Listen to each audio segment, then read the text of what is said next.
Chers amis, le discours prophétique du Seigneur sur le mont des Oliviers ne s'est pas achevé avec le chapitre 24 de l'Évangile selon Matthieu. C'est pourquoi nous vous invitons à ouvrir votre Bible au chapitre 25, où, dans les versets 1 à 13, il est question de 10 vierges. Remarquez-le, c'est sur l'arrière-fond des guerres, des catastrophes naturelles, de la séduction, de l'angoisse évoquée en Matthieu 24, que se profile l'exemple de ces vierges sages qui se préparent à l'arrivée de l'époux. Comme c'est sur l'arrière-fond de la renaissance d'Israël et de la propagation de l'Évangile à toutes les nations que les inconséquences des vierges folles prennent pour nous l'aspect d'un sérieux avertissement. Vous lirez donc cette parabole des 10 vierges en Matthieu 25, 1 à 13. Il faut la comprendre à la lumière des us et coutumes de l'époque, lors de la célébration d'un mariage. Dans la soirée, le futur époux allait chercher sa promise à son domicile, mais il attendait que la nuit soit entièrement tombée pour l'emmener chez lui où un festin était préparé. En cours de route, des jeunes filles, amies de l'épouse, se joignaient au cortège nuptial pour participer ensuite au souper de noces. Mais à un moment précis, les portes de la salle du festin devaient se fermer et ceux qui arrivaient trop tard n'avaient plus qu'à s'en retourner. La scène de cette parabole de Matthieu 25 se joue donc dans la nuit noire. D'où, pour ces jeunes filles qui guettent l'arrivée de l'époux, l'importance de leur lampe. La parabole mentionne 10 vierges, chacune possédant une lampe, mais 5 d'entre elles avaient négligé la réserve d'huile indispensable à une longue veille, et comme le retard de l'époux a prolongé l'attente, les 10 jeunes filles se sont endormies et toutes leurs lampes se sont éteintes. Tout à coup a retenti au sein de la nuit la proclamation « Voici l'époux, allez à sa rencontre ». Alors toutes les jeunes filles se sont réveillées en sursaut, mais seules celles qui avaient eu la sagesse de prévoir une réserve d'huile ont été à même d'allumer leurs lampes et de rejoindre l'époux pour entrer avec lui dans la salle des noces. En notre époque, où on n'utilise plus de lampes à huile, nous ne mesurons peut-être pas combien il était important alors de prévoir une réserve d'huile pour allumer ce genre de lampe. C'est pourtant sur ce point précis que se concentre toute la portée de l'enseignement de Jésus dans cette parabole. Il qualifie de folles les jeunes filles, pourtant invitées au cortège nuptial, qui avaient négligé cette précaution élémentaire. Elles auront beau, au milieu de la nuit, se rendre auprès des marchands d'huile, elles arriveront trop tard à la salle des noces, dont la porte aurait été fermée entre-temps. Elles auront beau crier « Seigneur, Seigneur, ouvre-nous !» L'époux leur répondra « Je vous le dis en vérité, je ne vous connais pas. » Versets 11 à 12. Chers amis, à l'instar de ces 10 jeunes filles, nous avons tous une lampe. De cette lampe, le roi David constatait déjà l'effet bénéfique il y a 3000 ans, lorsque, dans le plus long psaume de la Bible, il louait le Seigneur par ces mots « Ta parole est une lampe à mes pieds et une lumière sur mon sentier. » Psaume 119, 105. L'Écriture sainte est une lampe. Elle seule nous permet d'interpréter les événements présents avec la clarté d'en haut. Elle nous montre le chemin. Elle guide nos pas dans l'obscurité contemporaine. Elle inspire nos décisions lorsque nous parvenons à une croisée de route.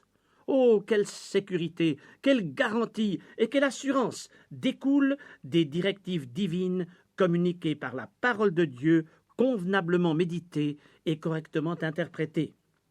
Or, que se passe-t-il aujourd'hui dans notre société post-chrétienne ?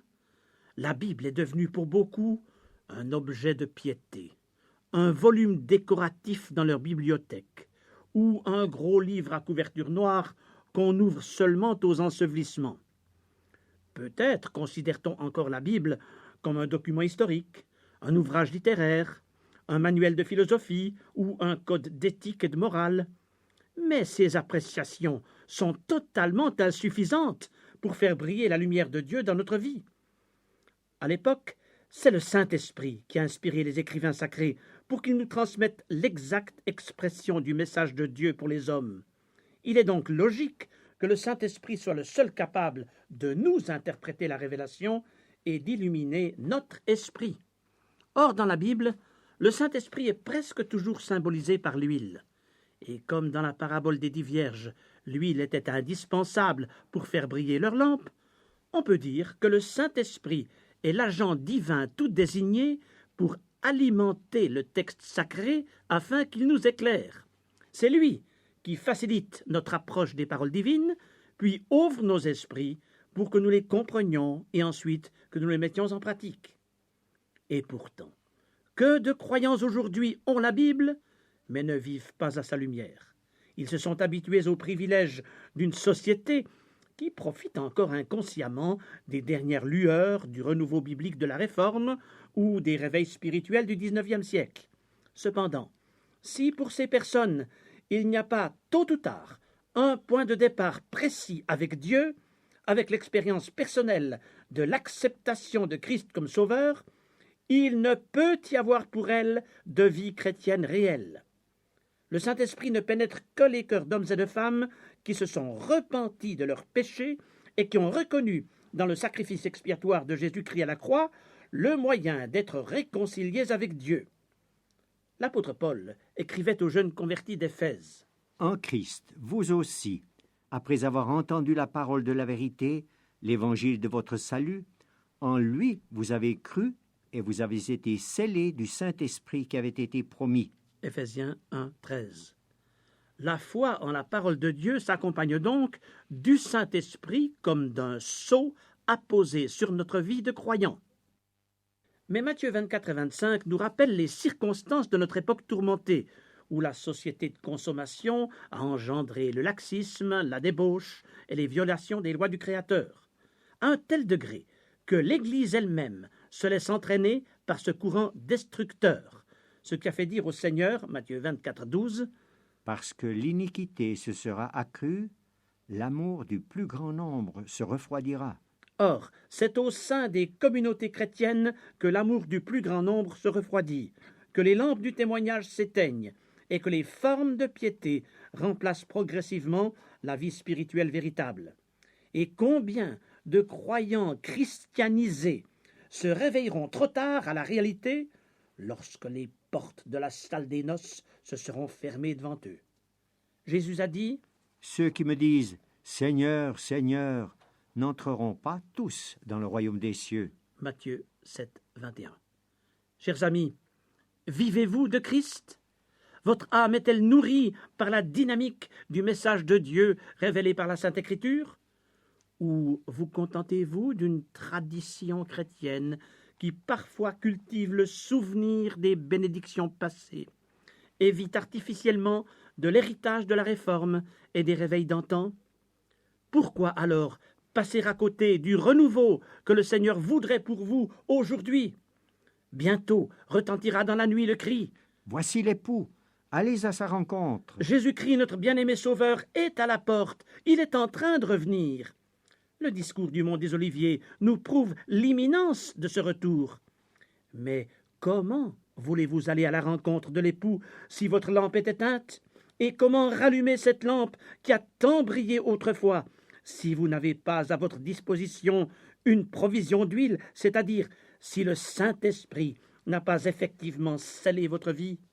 Ah, il ne servirait de rien de se rendre auprès des commerçants détenteurs des réserves d'huile, car, hélas, on peut pousser l'application de cette parabole jusqu'à devoir constater qu'un véritable trafic s'est instauré avec le Saint-Esprit, symbolisé par l'huile, puisqu'on va aujourd'hui jusqu'à négocier ces dons que l'on doit en quelque sorte acheter ou mériter sous certaines conditions. Et pourtant, le Saint-Esprit, comme le salut, se reçoivent exclusivement par grâce et par la foi, et surtout moyennant repentance. Jésus a dit, « Si donc, méchants comme vous l'êtes, vous savez donner de bonnes choses à vos enfants, à combien plus forte raison le Père Céleste donnera-t-il le Saint-Esprit à ceux qui le lui demandent? » Luc 11, 13. Se préparer à la rencontre de l'époux, c'est donc s'assurer de la provision d'huile indispensable pour que la lampe brille. En d'autres termes, c'est accepter Christ comme sauveur personnel, afin que le Saint-Esprit habite votre cœur, puis c'est conformer votre vie au message de la parole divine. Alors, dans la nuit la plus sombre, votre lampe sera allumée et éclairera votre entourage. Vous serez dans la joie quand votre Seigneur vous emmènera dans la cité céleste avec son cortège nuptial, et vous serez introduits dans la salle du festin céleste, là où toutes les lampes réunies se fondront dans la clarté éblouissante de Christ, notre lumière. Comment mieux conclure notre entretien sur les ondes, chers amis, sinon par les mots avec lesquels le Seigneur a parachevé cette parabole des 10 vierges, que je vous recommande de relire attentivement dans Matthieu 25, 1-13.